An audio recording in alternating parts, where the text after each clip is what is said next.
Hello, hockey world. It's Tuesday, April 6th, 2021. I'm Michael Lagello. And I'm Eklund, and we'll be joined soon by Russ Cohen. So we didn't want to do a pre-show because that's Russ's deal. Yeah. But anyway, we're gonna start right in here and got some things going on. First of all, you may have seen the trade rumor that I put up about Palmieri. Let's start with Hall. Let's start with Hall because Hall is not playing tonight. Right. Being held out by Buffalo. And this is interesting because as of 11 o'clock this morning, it was still uncertain when I talked to people up there. And because the reasoning, they're just not getting offers. I mean, they're really not. They're really not getting anything that they're interested in. So, well, okay. I talked with Russ about this while he was on the road. He's on his way to the All-American Prospects game. He'll be with us shortly. Yep. Taylor Hall, supposedly the Sabres have been holding out for a first-round pick. Right. I think the only way they get a first-round pick is A, retain half the salary, and B, it's probably a conditional one. Meaning if it's a team like say the Islanders or the Leafs, right, it's a first if we get to the conference final. If it's, if we lose in the first round, you get a second. Right. Or second and a third or something like that. It might be a deal like that because I can see that. I don't see. I mean, right now he's playing terribly. I personally think that he has been tainted by what I call the Buffalo suck, which is just everything that's gone wrong, and it's invaded everything that's Buffalo right now. I mean, look what happened with Eric Stahl. He went to Montreal. He scores the game-winning goal in overtime for the Habs. Yeah. So, I mean, it's one game, I know, but I'm just saying right now, everything has been tainted by this just negative thing that is in Buffalo right now. And I still think Taylor Hall is a quality player, but I don't know if he can't carry a team. He can help a team, I think. And I think he's going to be purely motivated because, hell, as well as I do, Ek, if he goes out in free agency next year, coming off this year with no success in the playoffs, he's going to get at most a one-year deal. He's going to be a Mike Hoffman. Yeah, he's going to be Mike Hoffman, exactly. And Mike Hoffman might get more. I mean, and Mike Hoffman hasn't had a good year at all. So, I mean, I think that, and we'll get into that too, because really I'm hearing more about St. Louis being sellers. But, yeah, I agree with you. I mean, Hall has just been unimpressive in every which way. And last year, I mean, he got a little bit of a bump because he played somewhat well for Arizona in that playoff, in the bubble. He did. But, it felt really shallow to me. Like it felt really hollow because I hadn't seen him play all year. It's like, he shows up to play one tournament, and yet now you're going to give him $9 million for the year. I don't know. It's kind of a really weird situation. I do think that, as much as you can talk about the Buffalo suck, I think that there's some good stuff going on there right now, actually. And I think that I really feel like some of the young players are starting to shine through. I agree with that. Under Granato, it's definitely a better world. Oh yeah, no, I'm talking about the main body of the season under Ralph Kruger, the 18-game losing streak. Yes, under Granato, I think he's reaching out to the younger guys. And you've seen, Russ and I were talking. Middlestad's playing first line minutes right now because both, Stahl's been traded and Eichel's hurt. Yeah. That's optimistic. Dahlin is playing a little better. There are other players that are playing better. I'm talking about what happened for the main part of the season, which is, a guy like Taylor Hall, who's one of the better players in the league, a former first overall pick. He has 2 goals. Eichel has 2 goals. It's just, how does Taylor Hall still have only 2 goals? It's just as astonishing to me. Like, if you're Taylor Hall, you have to try to not score, in my opinion, to still only have 2 goals. His 2 goals were such a long time ago. It's been forever since he scored a goal. How is that possible? He plays every power play. He plays, it's just, and they have a good power play. They don't have a terrible power play. Well, it's really kind of like ridiculous. It's almost.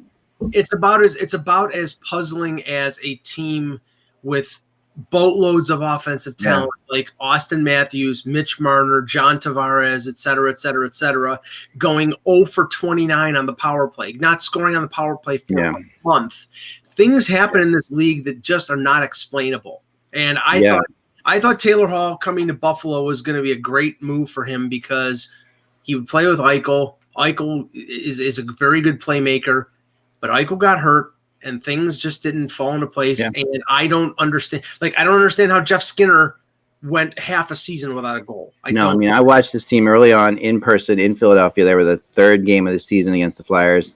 They won. They beat the Flyers handily. Holland, and Eichel looked great together. There was a lot of speed there. I'm thinking to myself, this is going to be a fun thing to watch. And it went, and they both scored in that game. I think it was like two of their both half their goals of the season. It turned out to be. It's just kind of insane. Like, it was just absolutely ridiculous. It just doesn't make any sense at all. I want to talk a little bit about. So there's a couple of rumors flying around. Yeah. One that's flying around in the last hour, which has been out there. I'm not sure what to make of it completely. We've talked about it. As being reported by other people. I'm finally hearing it through my sources in Philadelphia that there is some interest in Mark Stahl for the Flyers. It wasn't true when it was being reported 2 weeks ago, but what's happened with Ekholm and Savard's price going up and stuff like that, they are starting to turn that way towards Stahl as a possibility. And basically, like a backup plan, there's still Josh Manson, still their number one target. And after that, Jason Demers. But there's also thought now that Jason Demers won't be traded because of what's happening in Arizona, that they'll keep him there. Because Arizona does have, apparently, Tocchet has convinced them to not be like crazy sellers if they're still in this thing, from what I've heard. Well, they're in fourth right now. They're 5 points up on St. Louis and San Jose. Yeah. St. Louis only has a game in hand. San Jose's got 2 games in hand. So I think it's out of the realm of possibility that Arizona adds, but they may not sell as much. I mean, right. I don't know whether, they have those 3 UFA defensemen. I don't know if they trade 1 or 2 of them away, whether they have anybody that can really fill the void. So maybe they trade Goligoski or maybe they trade Wilson, but I don't think they're going to trade all 3 of them. Well, think about the fun of getting 4th place in a division where you're going to have to play Colorado. And at the end of the day, Colorado looks pretty unbeatable. Like they really do they're just crazy good. I thought Tampa was by far the best team in the league, a couple months ago. Now I think it's a 2-team race. I think I still put Tampa up there, even though Tampa's been wildly inconsistent. They've lost 3 in a row. They've won 3 in a row. Yeah. But but I still think Tampa's a team with zero motivation to play in the regular season right now. I feel like they're, and Cooper's mad at them. Cooper's upset with them. He's definitely said some things that team needs to focus, but it's really hard to focus the Stanley Cup champion right now because they look at that division and I don't think they really see a problem getting out of that division. For the most part, Florida could be tough for them. We could see a really fun Florida series. I think that Florida could give them a battle.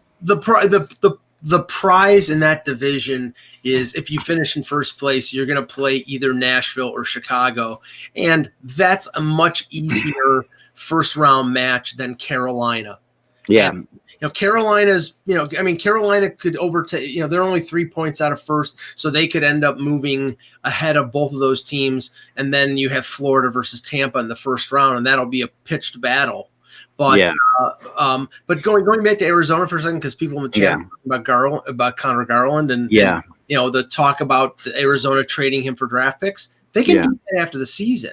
They can, and they will. If they really feel like they're not going to be able to resign him, they will. But I think there's a benefit to them right now, especially moving into a season where you're going to have to sell tickets for them. Where they're going to be because they're still everyone. There's been this weird feeling when I talk to people that like Arizona is not going to be there in a couple of years. It's such a prevalent thing, but in reality, is they are. They're at least they're going to be here next year, so like they're still in a spot where they have to sell tickets. And I think that what you're seeing is if they can make it into the playoffs at least, and then maybe give some trouble to somebody in the playoffs. And here's Mr. Russ Cohen from Michigan. We're Michigan, yes. We're interrupting his lunch. We're interrupting your lunch. How you doing, Russ? Good. How are you guys? We're doing good. We just started talking. I think that we're talking about like Arizona because I was told that Tocchet's kind of convinced people there not to be sellers, that they're going to try to keep this thing together. Try to make the playoffs, even though that making the playoffs could entail, a first round matchup with Colorado, which is like nothing that, but Russ, anyone wants to do. This is the thing. Garland's name has been mentioned over and over the last couple weeks. And okay, he's a restricted free agent with arbitration eligibility. He's not a UFA. So he's not a rental. So there's no motivation for them really to trade him now unless they get overpaid.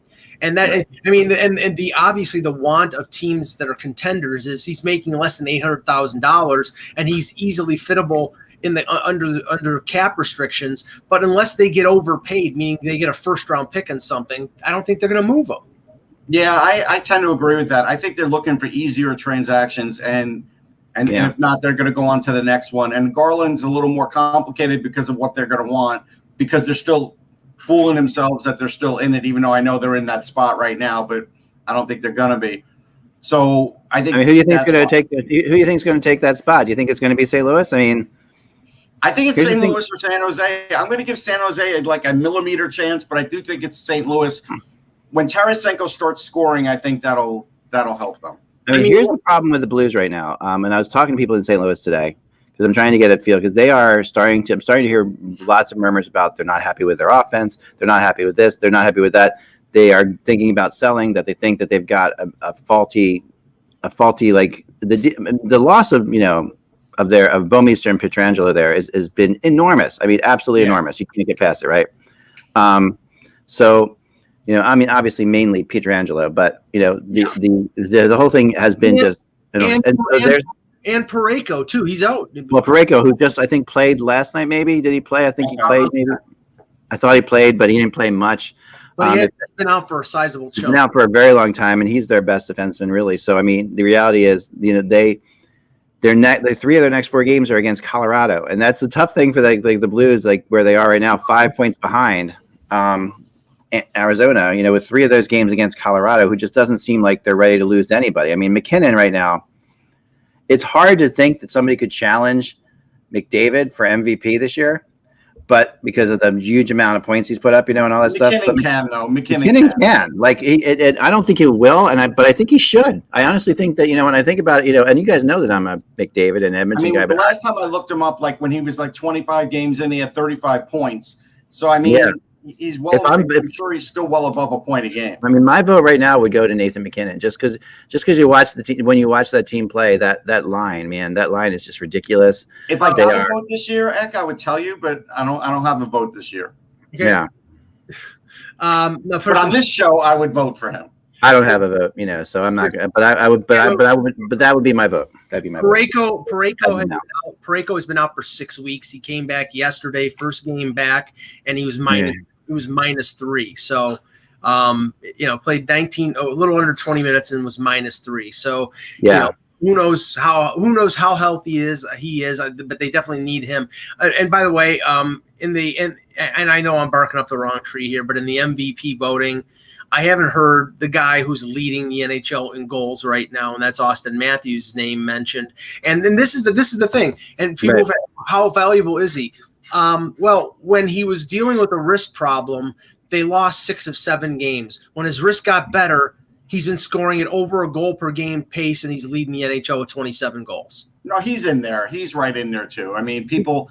I think that's just something that they're not focusing. No, I'm not trying to take anything away from him either. I mean, to me, those 3 are the 3. And he's in there. Just to put it straight for the chat room, I am in a hotel room. I was not kicked out of my house. I'm covering a tournament tomorrow where I can literally walk from my hotel room to the tournament. I got practice to cover later. It's the All-American Prospects game, so that is what I'm doing here. I'm surviving after the Mets loss. Let's move on. I wasn't kicked out of my house. I'll be keeping the press box warm for you tonight, Russ in Philly. So I'm going tonight. I want to talk about that tonight. I want to talk about that Prospects game too briefly, because while we're here, let's talk about that now, because talking to different sources around, one of the things that's really come up that's kind of interesting as of late is the amount of guys, because of the lack of seeing these guys play, because of the lack of obviously this game is hugely important for players, but it's also, there's a lot of guys in this game that are second-year draft eligible guys that are really that are raising eyebrows like that, and people saying the second-year draft eligible, some of the scouts might know them a little bit better because they've seen them for a little bit longer, and we could see some guys make really big moves that didn't get drafted before. Yeah, I mean, not everybody has to be second-year eligible. Here's the thing. So like Matt Coronado, who last I looked was leading the USHL in scoring. I put up an article on Sportsology about 2 months ago. He's a Long Island kid. Chicago Steel. Yeah, Chicago Steel. He played with the Steel last year too. So he played with Owen Power. He played like I saw Owen Power live last year, right? When I covered the USHL tournament, that's every beginning of the year. And same with Coronado, like he was in there. So, you had these kinds of, well, actually Coronado wasn't in there last year, but guys like Owen Power, there are some guys that were there last year because now there are some 2-year USHL players. So it is a big thing. Coronado is going to be one of the big names. Chaz Louis, I forget how to pronounce his last name. It's like L-U-Z. It's like Luzic. I'll get it. But he's another big one because he's a big-time scorer with the NTDP. Hunter Strand is a defenseman on the rise. There's quite a few players. And this one, they're all draft eligible, right? They're not all first-rounders, obviously. Right. But the guys who play in this game, I would say 60% or more get drafted.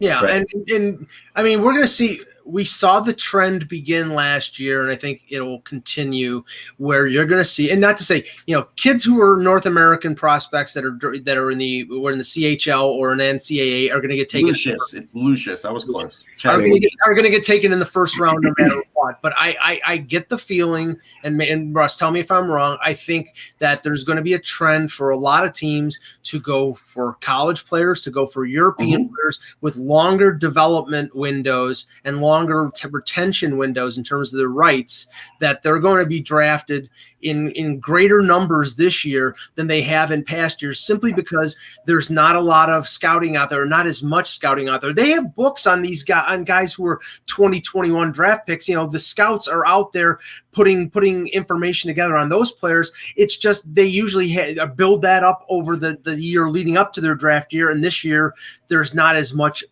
information readily available. So this game's going to be heavily scouted. I've been checking in with some people, and they were saying, I'm going to be here. Red Savage is a big name. Sasha Pastujov has brothers already in NHL systems and in college, and so that's a name where there's a good bloodline there. I would say, out of this game, you'll probably hear 6 big names. I think that's my prediction. I'll know more after I see him in practice, because I don't want to go by just names and say, hey, this guy's great. I've studied some of them, but obviously this is too many. It's 2 rosters full of players. So it's guys that I have to become acquainted with too. Yeah, it's going to be fun. It's going to be fun to do that, to finally. It is. It's always fun. Guys, big name guys have played in this before. Someone put Kiefer Bellows. Yeah, Kiefer Bellows was in it. I mean, there's been a ton of guys. Jack Hughes was in it. Quinn Hughes was in it. Matthew Tkachuk, Brady Tkachuk. I mean, So a lot of great players come out of this game. We have to just go back to the Arizona thing we were talking about before. Yeah, then we got to talk Palmieri, because there might be something going on with that right now. If they're going to trade a defenseman, they have a really good prospect in Victor Soderstrom, who's playing in the AHL right now. He's not putting up a lot of points. He's only 20 years old. But if they do trade Goligoski or Demers, then they won't trade Yarmulson right now because Yarmulson's hurt. It might be something where they trade those players, one of those players, and they call up Soderstrom, and maybe there's not that much of a drop off in terms of their defense. I researched it. Yarmulson's supposed to be back in time for the deadline, so I could still see him getting traded. I could still see Florida trying to get him. I was going to say that's the perfect fit, because that's Quenneville knows him. There would be no adjustment there. He'll fit right into that system. You got to get him to want to go, though. I mean, everything says that he doesn't want to go. Like everything I've heard is that he is absolutely that is where he wants to live the rest of his life. If he loves it there, that's it for him. Well, he's got a no movement clause, so if that's the case, he has roll over. I mean, that's the reason that would be a big blow to Arizona, because look, he can't stay healthy, but he probably could stay healthy on a playoff run. But that's about it. And Russ, when have we heard this before? It's April, and you look at the Coyotes roster, and Darcy Kemper is hurt, and Antti Ranta is hurt, and their goaltending is Aiden Hill and Ivan Prosvetov.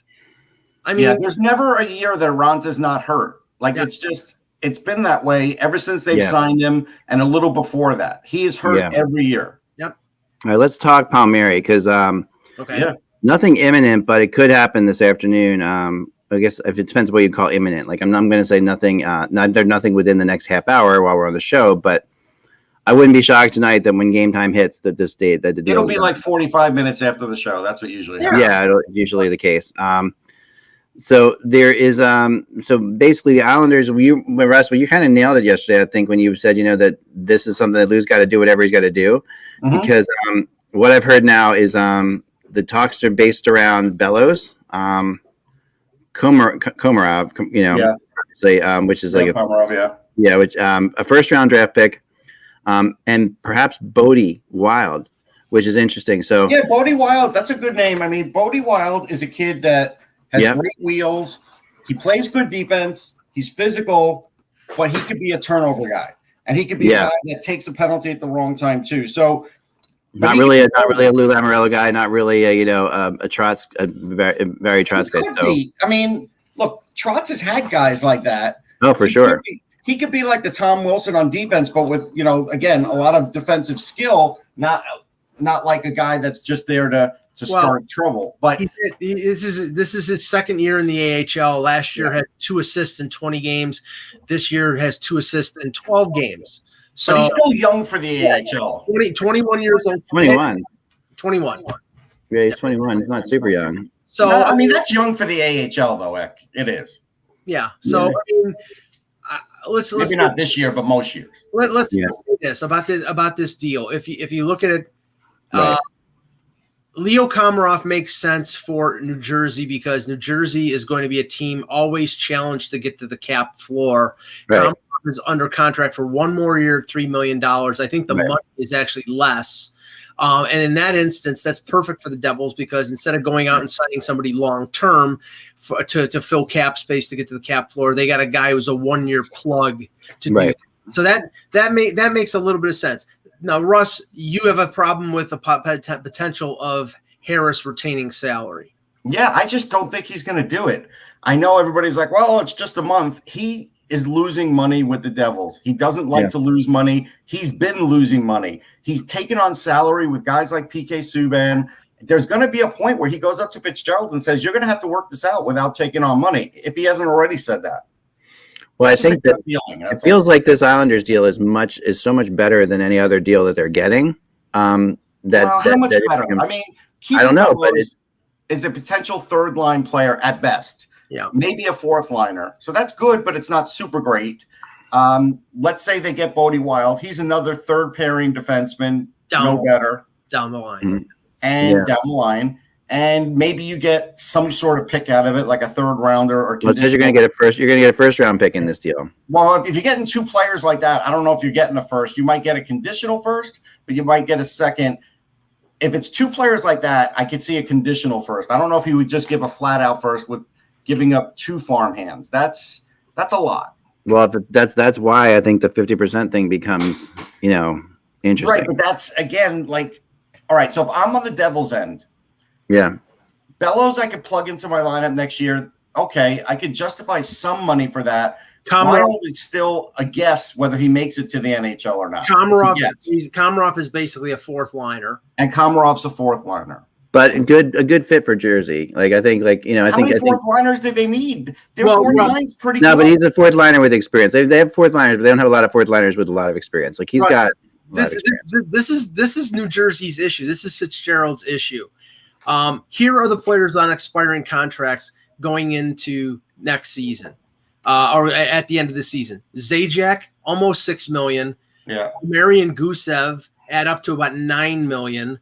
Ryan Murray at 4.6. Sami Vatanen and Kulikov, that's about $3 million. You're talking about $20 million in cap space, and they were at the bottom of the cap floor anyway. So the whole situation here is they actually want to take on salary, so they might be, we'll take Komarov. That helps. Well, unless they have plans in free agency. Yeah, but this is Josh Harris we're talking about. Do you really believe that? Well, I mean, there is going to be a point where they will pick up free agents. He's done it before. Yeah, they have to. A lot.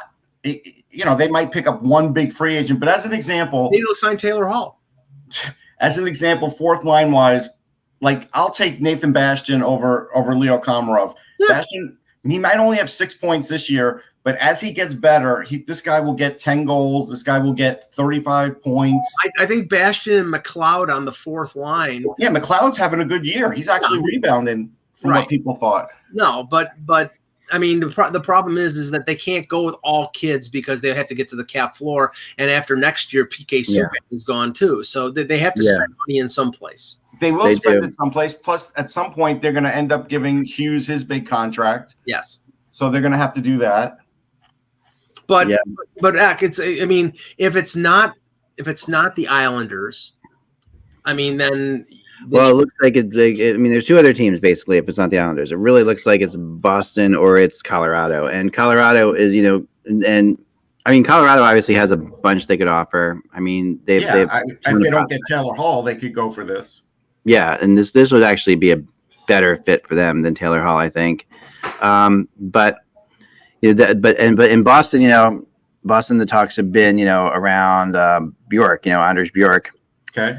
And, and that would also be a first-round draft pick. Or DeBrusk.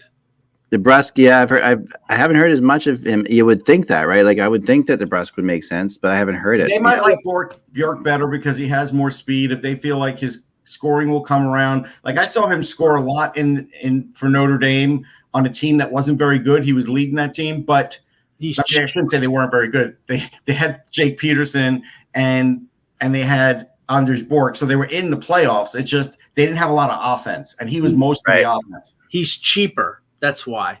Yeah, he is cheaper too. Bjork's making 1.6 for another 2 years. DeBrusk next year is making 3.6. And DeBrusk isn't a fast skater, and so you do wonder at some point if he isn't going to score, what's going to happen with him. Watching DeBrusk last night in that game, you still are surprised that he hasn't found that he's not better liked in Boston. Like it's not that he's not liked, Eck. It's the fact that I think Boston believes that he has reached his ceiling, that they don't think there's anything more there than a 15 to 20 goal scorer, a guy who plays aggressive, but they don't think he's going to all of a sudden blossom into a 30, 35 goal scorer. And the thing is that after next year, you're probably going to have to pay him a lot more, even though this year he's having a bad year. If he has a good year next year, he's probably going to want Konechny money, and they don't want to pay him. By the way, it was Cal Peterson, not Jake. I'm surprised Mike didn't correct me. He usually does. Sorry. No, that's fine. Actually, I was being nice for once, Russ. Wow! But it feels like if Palmieri goes to Boston, Kulikov will be going with him from New Jersey. So defenseman making a little over the variable minimum. So that's. I'll tell you something funny about Kulikov. I was in on the conference call for the Devils preseason, and Kulikov was all like happy-go-lucky. I'm happy to be here. Everything else. And at the end of the day, though, he's still just an average to below average NHL defenseman. I think they wanted more and they didn't get it. Yeah, but in terms of teams looking for a depth blue liner, he's making 1.15. He's a veteran. He's been around the league for. Yeah, he gets scared a little bit. I mean, Boston could certainly use him. Boston and a number of other teams that that have cap issues. He's not expensive. He's less expensive than a guy like Brandon Montour, who's making almost $4 million. But you're not getting as much there in terms of talent. I mean, Montour I think has raised his trade value a little bit, but again, the contract, they're going to have to retain money. There's no way around it. Yeah, no, there's no way around it. So I guess tonight Palmieri and Hall will both be sitting in the press box tonight when they play each other tonight. Is that the case? That's going to be again. Is Buffalo going to miss Taylor Hall? No, neither team's going to. I mean, they'll miss. No, the Devils will miss Palmieri. No, miss Palmieri, but it's kind of crazy that there's two guys. That these two teams are playing each other, and neither of those guys are playing. It is crazy. I mean, but again, this is where we're at right now. Yeah, deals could be close, and they're trying to protect their assets. Like I get it. Neither team is in the playoff hunt, so. It's not like it's, you're not really killing anybody here. There's minimal fans. So, the fallout's not that great. Like I could see where this year it's not that big of a deal. I mean, based on the string of luck the Sabres have had this year, they're smart to sit Taylor Hall because knowing their luck, he'd break his leg tonight and then they wouldn't get anything for him. I'm going to answer Flamester, even though he failed me yesterday because he wasn't around. Johnny Gaudreau I don't think is going to get traded at the deadline. I really don't. I think that's going to get sorted out at the draft. I just think it's too much too soon, and it's going to be too hard to juggle everything that both teams are going to want. And I think right now Sutter has been a failure there, and I don't know if building a team that he wants is going to make it any better for the Flames next year. That's my worry is that you're building a team for Daryl Sutter, and I don't know if he knows what he's doing. Well, let's just say this. After watching the Flames, they've watched them like 5 or 6 times this year, but now 2 games in a row, this team needs to be destroyed. They need to be blown up with an atom bomb. The core. Right, so that's a great point. Are you going to let Brad Treliving drop that atom bomb when he is the one who built this team and it's failed? That's the bigger question. And that's up to the ownership of the Flames. I think if they have confidence in Treliving, I mean he's the one who fired. He brought in Bill Peters. He brought in Jeff Ward. Now he's on Daryl Sutter. I mean Brian Burke is gone. If the ownership has confidence in him, then he's the one to make the changes. But there are Ray Shero is out there, and other GMs are out there that they could hire. Yeah, there's not enough. Maybe bring in Shero to help Craig Conroy, something like that. Maybe make it a dual position, or make him VP of hockey operations, and maybe make him VP of and something like that would make sense, because then I feel like, okay, now you're ready to blow this team up because Conroy's been there the whole time. He knows what players are playing right way. He's a smart guy. I've interviewed him enough to know Craig Conroy knows, but he doesn't know all the ins and outs of being a front office guy, and that's where someone like Shero could really help him. And look, after Shero's last job, sure, you're limiting him a little bit power-wise, but you're still using his knowledge, and that's good. The same as Brian Burke. And the thing is here, like in the situation where with the Flames, I mean, their ability to get value for Gaudreau is going to be severely limited because he's entering the final year of his contract. Right.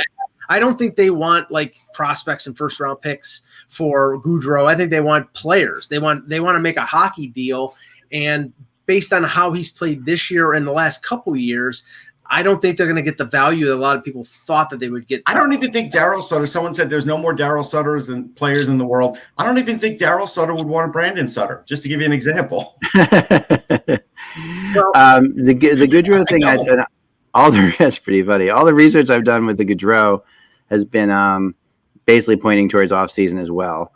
Although the one thing I've heard a couple times is the way that Gaudreau gets traded at this deadline is if somebody out there that's really looking hard at picking up either Hall or Palmieri or Raquel strike out, and that team would then probably make a call to Calgary and explore it. But how far that goes, we'd find out. Like we'd find out then what Calgary was willing to do. Like if Calgary is really holding out for certain kinds of things, they're not going to get that complicated. It's going to have to be a simpler deal that gets done.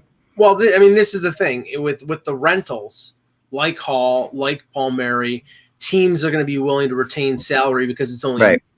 Gaudreau's got another year. I don't think Calgary is going to be retaining $3 million or anything like that on right. Gaudreau.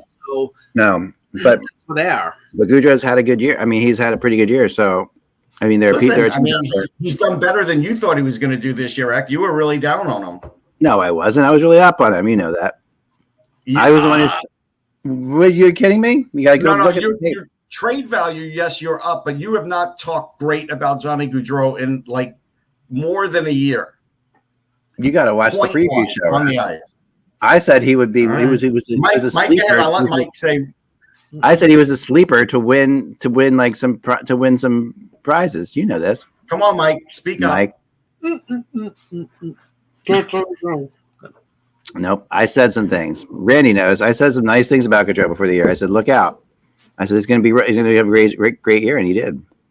Or he has so far, at least. Yeah, but was this the same? If somebody wants to go back and look that up, I'd be curious. Was this the same show that you said Buffalo was going to make the playoffs? Nope, I didn't say that. Anyway, I don't think the Markstrom signing was bad at all, guys. Like that's a good signing. They needed a goalie. He's good. He's solid. But here's the problem with what Calgary did. They lost the entire right side of their defense. They lost Brody. They lost Hamannik. Yep.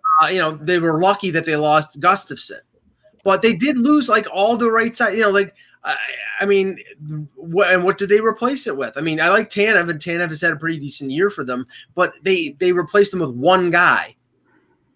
It wasn't, that was too much of a changeover. And I think they expected Markstrom to stand on his head like he did with the Canucks, and that didn't happen. And the other problem is they can't score. They cannot score. That's the issue right now is that they simply can't score. They probably got a little bit ahead of themselves because after beating Winnipeg in the bubble, and that I think got, then they got a little bit, obviously with Winnipeg having all those injuries like right away in the bubble. That just killed Winnipeg last year, and Calgary, beat them, but that Jets team was just devastated by injuries. So, I think that they're a good team. I mean, I don't think they're a good team, but I don't think they're the mess that you do, Mike. But I think that they do need to make a lot of. I don't know. They're kind of heading towards that middle ground that's bad. Yeah. Oh yeah. No, they are heading towards that. I do agree with that. Here's the issue, Ak. Okay, they can't score right now with Monahan and with Goudreau. Monahan's their number one center. Goudreau's their number one or number two winger behind Matthew Tkachuk. If you trade them, unless you're trading for somebody else's problems, unless you're like making a Sean Monahan for Ryan Johansson type of deal, you're probably not going to get a guy who's going to fit in as the number one center and the number two winger. Oh man, Nashville would do that in a country second. No, There's no way. There's no way. I'm not saying I would advocate that. I'm just saying unless you're making as I term it, and this is not a commentary on the players, unless you're trading problem for problem or crap for crap. I don't know where Calgary goes because you want to trade these guys to get scorers. But the way they're playing, I don't know if anybody's going to trade you a guy who could be a scorer for those players. So it's either go back into a rebuild and rebuild around, like somebody said in the chat, rebuild around Tkachuk and guys like Mangiapane. Mark Giordano's 37 years old. If you're going to trade Monahan, he's not going to be a part of the next grouping. Yeah, if you're going to trade Monahan and Goudreau, you may as well trade Giordano if he doesn't have a no-move clause because, by the time they're ready to compete again, he's going to be 40. I agree. All right, NHL.com has to stop this. Okay, I'm tired every day. Hold on. Before this. Every single day. Did you patent it? I just want to say this. Before, like Randy has said, the core hasn't performed in the last few years. They haven't. But I'm telling you, as much as I like Jacob Pelche and Connor Zary and I like Emilio Pettersson, they're not enough to have like a great core. This is the problem with Calgary's drafting. They haven't been drafting. They haven't been getting top-notch enough talent. They've been getting B's and C's, and sometimes they get good late-round picks, but they haven't had A-plus guys. Yeah, I don't know if anybody they have is an A-plus or maybe Pelche. I think Valimaki is an NHL defenseman. I don't think he's. He is. No, he's good. Yeah, I think we need to get into Montreal. He's not an A-plus guy. Let's we have to talk about Montreal. Price is out. He's injured. Gallagher broke his thumb. That's a big deal. Obviously, Stahl goes in there and has a miraculous his Montreal Canadiens moment. Montreal's in the favorable position here in that basically they're locked into fourth place because Vancouver, we don't know what's going to happen with them. Calgary is wallowing. Feels like we're locked into what we want, Mike. We're locked into Toronto-Montreal playoff. Toronto, but we're getting pretty close to getting locked into that, which would be really crazy. 1979, last time it happened. Yep, but really looking good. Very probable. But the thing is, I think whatever. Who knows what Price's injury is right now? I seriously doubt it's season ending or. It's not that. It's not that serious. I was told, but. Right, but they're going to be careful, and they're playing Toronto tomorrow night, and Caden Primo might get the start, or maybe Caden Primo is just going to back up Jake Allen. But I honestly do think though that if it is a Montreal-Toronto matchup, that is going to spur Dubas to make some sort of move before Monday because I think they want to add one more. I don't think they want to significantly subtract from the roster right now, but I do think they want to add somebody, and it might be at the cost. I don't think they're going to trade Alex Kerfoot right now, but for cap reasons, they might have to trade someone. But I'll tell you what, though, for Montreal, this is something I talked about on Sirius. If this isn't serious for Price, this isn't a bad time for Caden Primo to get 1 or 2 NHL games so they can make sure they know what they have, because I think they're going to lose Jake Allen to Seattle, and then Caden Primo will be the backup next year, and I think he's capable. And so I think this is a good way. Play him a game, make sure he works with this team well. Again, I know he's played a little bit, and he's played well in the AHL. Just make sure Caden Primo is the right guy, and I think he is, and then that makes it not so bad if you lose Jake Allen, because obviously, they're gonna have to protect Price. So, I mean, if Gallagher's out for a while too, I mean, this team suddenly does have to make a play. Broken finger or thumb, it won't be that long. Broken thumb, hard to say. We're 6 weeks away. We're 6 weeks away from the playoffs. He'll be fine. Gallagher will be fine. Yeah. Now Jeremy Swayman getting the start. He'll bother guys on Toronto with one hand. Don't worry. Yeah. Jeremy Swayman's getting the start tonight for the Bruins. Is his first NHL game. I'm going to tell you what this is, Zach. This is the Boston Bruins fans' wet dream. I have no other way of saying it, because the Bruins fans always think they have the next great college goalie, and they always say, okay, it's like right now, Zane McIntyre was supposed to be the next great one. He's on the Phantoms. You're now going to hear Swayman, and look, I like Swayman, and I think he's playing for Maine. Very, very good. I don't know what he's going to do in one NHL game. Vladar's got a lot more experience in the AHL, but a couple weeks ago, there were guys writing, hey, Swayman should be getting this chance instead of Vladar. And you saw what Vladar did yesterday. Like, he's a really good goalie, and I think he's ahead of Swayman in his development. Yeah. Russ. So this is just another one of those college goalies that Boston's going to be like, yes, this is our next number one, and Well, Russ, I mean, that list that that Craig Button did for TSN a couple weeks ago, he had Swayman very high on his list of 75 prospects, not in the NHL. So look, I like him. I do. But how many AHL games has he played? 6, 7? I'm checking right now. I think it was 9. It's not that many. Yeah, 9. He's 9. You're talking about this is like elevating. Even though he's not a youngster. Yeah. It's a pretty interesting spot to put him in, though, because the Flyers and Bruins, after the Flyers win last night. Yeah, he's 8-1 with a 1.89 goals against and a .933 save percentage for Providence. It's been terrible. Yeah, it's just awful. No, that's really good. I'm just saying. It's really obviously that's really good. I mean, and obviously he deserves an NHL shot. I mean, go ahead, Russ. Is he locking up? I think Russ is locked up a little bit. Oh, right. No, I think no, I mean, I'll say this about this, being the Flyers whisperer that I am, this is a bad thing for the Flyers, because I've seen situations like this with the Flyers over the years, and they've given a lot of NHL goalies their first NHL win, because there's when you have goalies that play their first NHL game against the Flyers, they tend to, I don't know why the Flyers tend to not do well in those situations. So for what it's worth, I think that the Flyers are having trouble scoring, getting a goalie they don't know anything about, who's going to be hyped up. A team is going to be hyped up in front of him. It's not a bad move by the coaching staff of the Bruins, in my opinion, to do this. I think it's. Okay. I mean, they really don't have an option. I mean, Halak is on COVID protocol, Rask is hurt, and Vladar played yesterday. So, they really don't have an option other than to play Swayman or play Vladar on back. They could play Vladar again. He's young. I mean, it's not they couldn't play back-to-back games at this point, but they have a lot of games this week, and they got to play. The question is, and they have the Flyers 2 more times this week. This is a really okay. Let me be the skunk to the garden party here, because I said going into this 2-game set against the Bruins that the Flyers had to win both in regulation. Right. They didn't win in regulation. They won in overtime. They gave the Bruins a point. You don't have many games left here. So, I mean, honestly, the Bruins have massive games in hand. They're ahead. Right. I don't know. I mean, you're less than a week from the deadline. Again, I think the Flyers shouldn't be going out and buying. I think they should be either stand pat or sell, because I don't think they're making the playoffs.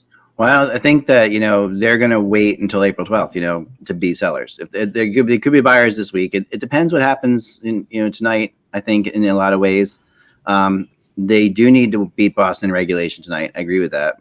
They really do. I mean, they gave them a point. They did. I mean, well, they in fairness, they were behind with 5 minutes to go, so they did actually get 2 points out of nothing in a lot of ways. But at the end of the day, 1 point. They got no. I'm saying the Flyers got 2 points out of nothing because the Flyers were down with 3 minutes. But they only got one against Boston. That's all that really matters. Right. They're not catching the other team, so it doesn't really matter that they got 2 points. Yeah. No, I agree. I mean, this is I've seen I was telling last something. Yeah. Go ahead, Russ. Oh boy. I'm gonna It's okay. ask your opinion. We lost Russ pretty much. Can you hear me? Yes, briefly. Go ahead. Okay. You're good. What about now? Good. Okay. Matt Kelman said there were like 20 icings by the Flyers in that game. Why?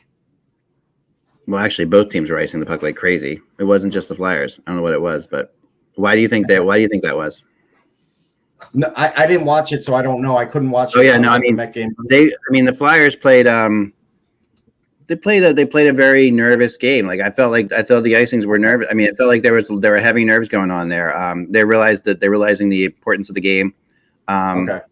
Early in the game, we've talked about it. I texted you guys, that obviously Couturier is hurt. I know it's his hip and all that. And what I meant when the text I sent you guys was that as hurt as he's been, yes, you can see maybe his acceleration's not there, but he's still been pretty good defensively, and he's still smart, obviously, in positionally. Bergeron turned him and made him look really bad on a play that I know Couturier, a healthy Couturier doesn't look that bad on. It was a real, I mean, granted, Bergeron himself got turned by Sanheim at the end of the game, but what was really like a crazy play by Sanheim, which was a really fun ending to that game. It was a nice goal. I did see that. The one thing I could say about Couturier is his turns are getting wider and wider because he's obviously in a lot of pain. And it's hard if he gets the puck on the rush. No offense, he looks like Claude Giroux right now. If he gets the puck on the rush, Giroux can never get a breakaway ever again. He hasn't had one in a couple of years unless it's wide open because he usually runs out of gas because it's always at the end of a shift and he just doesn't have the same kind of stamina. I think we're starting to see that out of Couturier, and I don't know how much worse it's going to get for him. He's going to finish out the season, but I think he's going to get less effective as it goes on. Yeah, I mean, with Couturier, I think it's a matter of him, working so hard to overcome what's hurting him. He's just it's exhausting him. With Giroux, it's more age creeping in, but Couturier, when he's healthy, doesn't have that issue. But he's not going to be healthy until he probably gets some kind of after season surgery. So we're in a situation where he's going to be, we're going to hear about that later. If they win in regulation tonight, it does get interesting. The games at hand are there, and all those games against the Sabres. Yeah, but a Sabres team that's starting to show some life. But they won't have anybody by the time they play them. It doesn't matter. They're not getting anything from the players that they have now. That are. I mean, the players they're moving. When you think about it, but if they trade Allmark.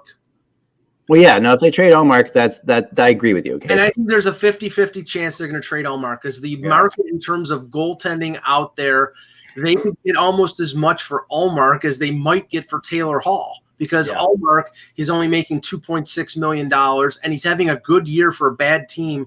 And when he has a 500 record and the other goaltenders that start for them have gone 1-18-2, I think that he's pretty good.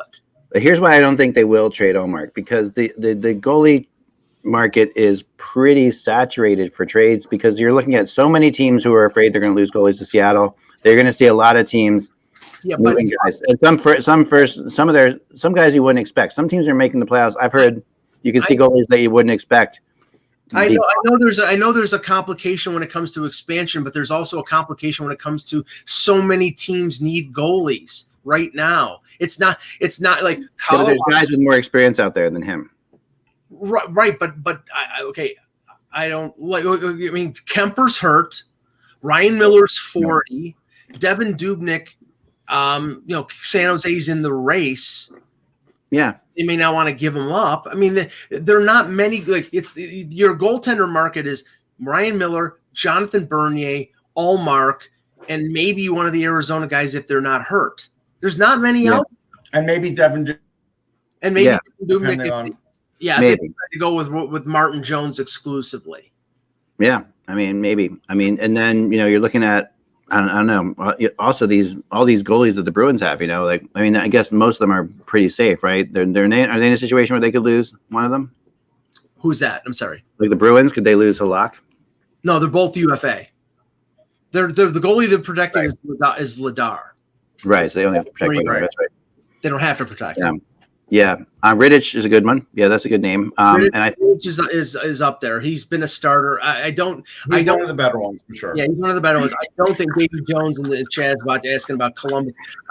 Columbus doesn't have a dilemma because one of the Merzlikins is exempt, so they protect Corpusalo and they don't have to protect Merzlikins. But I think if you asked Torts, he would expose both of them. Yeah, because they've exposed they've exposed him. He would line them up in front of a firing squad if Torts had anything. I'm wondering if somebody comes for Merzlikins or for Corpusalo, what Columbus does though. Like I think they'll listen to everybody. I do. I think they would listen on those, and I think the Corpusalo is a really interesting name if he's available. Like because we've seen what he can do when and he doesn't make a ton.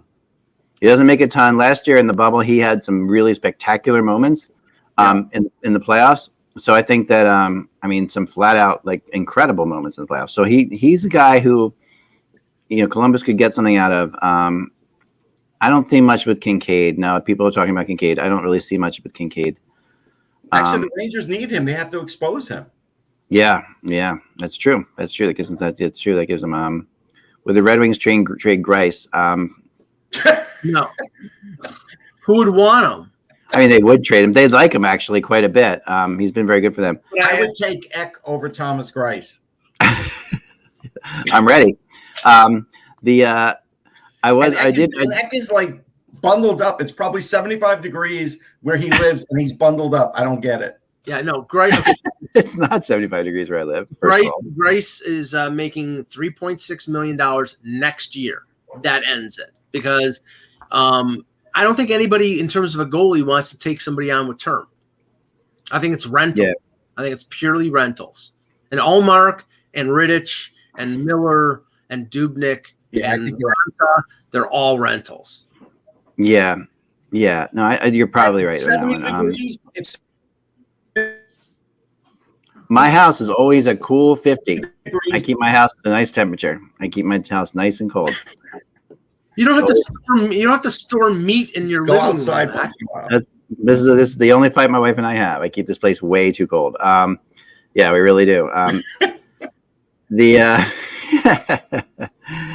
Oh man, we're just about out of time here, but not a second too soon. Why don't we do a couple people in the Yeah, if you have any questions in the chat room, if you have questions, go for it. Questions out there, we can get some of those things together. We can do a couple for the rumor chart too. Yeah, we could. Pecorine, no. No. Now again, Nashville's in playoffs. No. And he's got he's not. I mean, he's not their goalie. They can't move him. No, they won't. They wouldn't do that to him anyway. He's got a no move clause. No movement clause, and they wouldn't even ask him. And he wants to retire a Pred. Yeah, and they want him to retire a Predator. He's really important to that organization in general. He's probably like the most famous Predator of all time. Probably, Let me argue that. And Shea Weber. Yeah, but I think he's bigger because he's been there the whole time, and he's been. Do I expect teams to make trades before this weekend? Yes, I think we're going to see trades today. I wouldn't be shocked if by the time we have the next HockeyBuzzcast tomorrow, we see either Palmieri or Hall moved. I think one of the two of them is a very good chance. I would say 50-50 chance that happens. So by the weekend for sure. I mean, if it's a Canadian team taking one of those guys, then they're definitely doing it the next day or so. Yeah. I suppose an American team could wait a little longer. They could, but if you're Boston, and you're in the battle here that you're in, and you can make it happen, you want to get him. You're going to get him in the lineup right away. Well, you can get him in the lineup for Saturday's game against the Flyers. Yeah. Good. So that's going to matter. The Vancouver season. Do I expect Vancouver season to be done? I kind of do. Like I'm starting to really. I hate to say it, but I'm starting to really feel like it's a long shot. I think to finish it. Yeah, I think that they may just have to call it, and I don't know what they're going to do if they call it. I said what I think they'll do is they forfeit the rest of their games. Then basically every team in the North Division will have played or have won. All the 50. That's the only solution. Is like you want the teams to play 56 games. Okay, so you can't. This team can't because of COVID, and if they're off for a couple weeks, they can't make up the games. So they either forfeit the games that they missed because of COVID, or they forfeit all of them because of COVID. Why don't they hire a Mystery Alaska type team and let them be the Canucks? Have you seen Russell Crowe lately? Maybe. I mean, what about the concept of just rescheduling the rest of it without them? Like just adding in, if you're playing Vancouver, like adding in one game per team. I don't know how that would work. I know it's very crazy. No, you're not going to alter the schedule, so you have to play other teams in the division more. Okay, Vancouver is the responsibility of Vancouver. They either can't play and they have to forfeit, or they can't play and you forfeit the rest of the season. It's like, or they play. If they're playing with the Utica Comets, the roster in the NHL, right. That would be too. By the way, did Michael Cohen turn into Marco Rivera? Is this like his new handle? I don't know. I haven't banned Michael Cohen yet. So what about Marco Rivera? Have you banned him? I don't know who Marco Rivera is. Not either. That's why I'm saying he's somebody you've banned. Why are people in our chat room getting banned? Like, why? Come on. I agree. You should do it. I'm not saying you shouldn't, but like, I'm asking the chat room, why would you say do anything that would be stupid enough to get banned? It's like we're so kind here. We don't let anybody. Well, Michael Cohen just messaged somebody right after Marco Rivera. So unless he's ambidextrous and is on two keyboards. I told you. See, I figured that out. All right. It's possible. Elliot Friedman thinks it's possible that Florida moves Drager. Not a chance. Not a chance. No way. I'm going to say 1% chance. That's it. No, that would be absolutely ridiculous. There's no. I see 0% chance on that. Like, and just because, I mean, that team is riding a wave, and he has been such a big part of it. How demoralizing would it be, like to the players in that locker room, to do that? I mean, they have a chance here to actually get, they have a chance to do something, and they could battle. They could battle Tampa still. It's all up in the air, but there's no reason with a season going like this that you would cut it right out from under them. I mean, they're the second best team in the NHL right now. It's like, that's insane, and he's a big part of it. Yeah, I don't think they're doing that. Yeah, I mean, where is Samuel Montembeault? He's not been very good, so it doesn't matter. He's in the AHL, I think. Well, isn't Scott Darling around somewhere? Scott Darling, Ron Darling, whatever. Scott Darling had a tryout with the Panthers. I don't remember. I know. I was saying that he's their disaster backup. I don't know. Maybe. I mean, I know the Panthers signed Knight, but that's really not for this year, I was told, and we'll see what happens. Well, he's under contract for this year, so. Actually, that's a good question. Terry 3Gs is asking, what team makes a trade that no one's expecting before or at the deadline? Because there is always a team that you say, why did they do that? They're not really in it. I'm gonna think about this for a second. Oh, I know who it's gonna be. I'm gonna go Nashville at the very last minute, get somebody, and we're all gonna be like, they add somebody. Like they get like a DeBrusque or something like that. I just concede because David Poile can't help himself sometimes. And a lot of people in Nashville think that this is and I never prescribe to this, but other people do, that this run for the Predators run right now is terrible for them. Like that the idea that Cohen. I don't think it's great. I'm going to give you an example. I'm happy. The draft in Carolina, I forget what year that was. Maybe it's like 06, 08, something like that. The draft in Carolina, I'm sitting in the press room, and I said to one of the Blues writers, it wasn't Rutherford, it was somebody else. It was like a secondary or even lesser writer than that.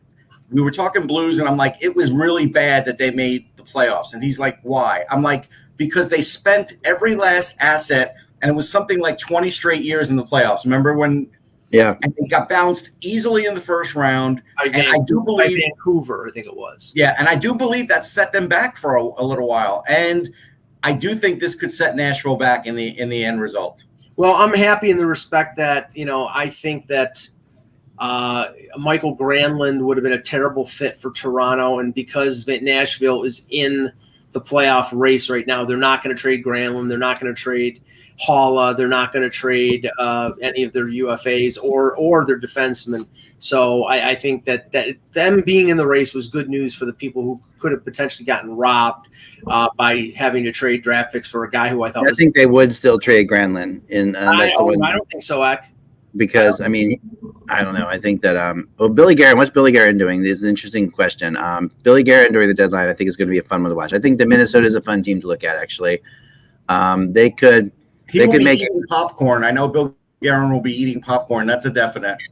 They could be making moves, though. They could actually, I saw someone mention it. It was mentioned to me yesterday in a phone call too that if Johnny Gaudreau was to go someplace strange at the last minute, Minnesota might be a place that he ends up. And I think Minnesota might do. I could see Minnesota doing like a hockey trade and trading somebody out for somebody in because this is what Guerin likes. But I don't know if they're just going to add a guy. I think they might do a hockey trade, though. Here's the problem. Zuccarelli got hurt, so that's an issue. But he'll be all right by the playoffs, I'm sure. Well, I said Dumba because they have an issue when it comes to protection and expansion. Yeah, they do, and they've listened for Dumba. But I think that they're good enough now that they're not going to do that. And it's a tough spot because obviously they're also going to have to go through Colorado to get anywhere. So. That's that division. Anybody else? But the oddity is the last expansion draft, they went to great lengths to protect Dumba. Well, that's why I'm not saying they're going to trade away for draft picks. I'm saying if there's a hockey trade out there, then they may trade Dumba simply because they have, unless they want to protect four defensemen. But it's amazing how the landscape changes. Like it's just. But Russ, it wasn't Bill Guerin as the general manager. I know. Thanks for the news flash. Yeah, that we had the general manager that was there now in Philadelphia. Just trying to be informative there, Russ. Yeah, I know. Yeah, go read one of the books behind you. Is Joe Nieuwendyk with anybody? I was just trying to figure this out. Is Joe Nieuwendyk with anybody right now? I don't believe so. No, I heard his name mentioned as a potential general manager candidate when Pittsburgh was looking around. His name was mentioned, but I don't think he's with anybody right now. So Randy's saying Forsberg is injured. So Peter Forsberg is injured, like being part of management for Moto, really? I guess. Anton Forsberg is injured? Who cares? Are we gonna do any of the Mike and Russ. I think Joe Morello asked me how Mitch Kupchak is as a player, and I'm like, he used to post up guys. He was pretty good back in the day. All right, that's all the time. He asked about a Leafs prospect, and I'm not talking about him today because we're done. All right, guys, thank you so much for watching the show. If you so Bill Daly saying he can complete their schedule. Well, let's hope so. I mean, that's Bill Daly knowing a lot more than anyone else. That means expanding the regular season another week. It probably does. Well, it probably does mean that. Well, what it means is that the playoffs will start for 3 divisions at the end of the regular season when they expected it to, and the North Division would probably have to expand their regular season another week, and they would start their playoffs late. And here's what's interesting about that: when you take Vancouver out of the mix for the next couple weeks, that does give Northern Division teams a big benefit from like not having to squeeze so many games in so quickly, like where everybody else is doing this. You actually do get a break where you can see the playoffs depending on how the playoffs play out, somewhere down the line that not having to play 5 games in 7 nights all the time could benefit them. But if they're going to make up those games at the end, then that benefit is gone. I mean, for example, depends how fast you have to make them up. Right. The Leafs play Vancouver this month on the 17th and 19th and the 30th. And the 1st of May. You have to assume that all those games are not going to go and that they would probably have to make up all 4 of them in a week. So that would be 4 games and 7 nights before the playoffs start. That's why I'm saying they have to forfeit these games. Yeah, but the NHL's never done that, so it's going I to. know that, and I don't I think know. The NHL doesn't often do things it's never done, so we'll see. It's possible. Yeah. I mean, obviously, we're in crazy times. We've never been in a pandemic before, so anything's possible. But as far as who's Jaromir Jagr getting traded to? yeah, I know. he's getting traded. He's getting traded. It'll be a battle between the Flyers and the Penguins as usual. He's getting traded to Kladno for Thomas Caberlet. I know, really. Yeah. Or Peter Pruka, maybe Peter Pruka. Peter Pruka, Jukka Pekka-Seppo, somebody like that is going to be in. I'm not sure. Radicalio. Yeah. Ivan Yurkinov. There's a lot of guys out there. So anyway, let's remember, without the buzz, it's just hockey. We will talk to you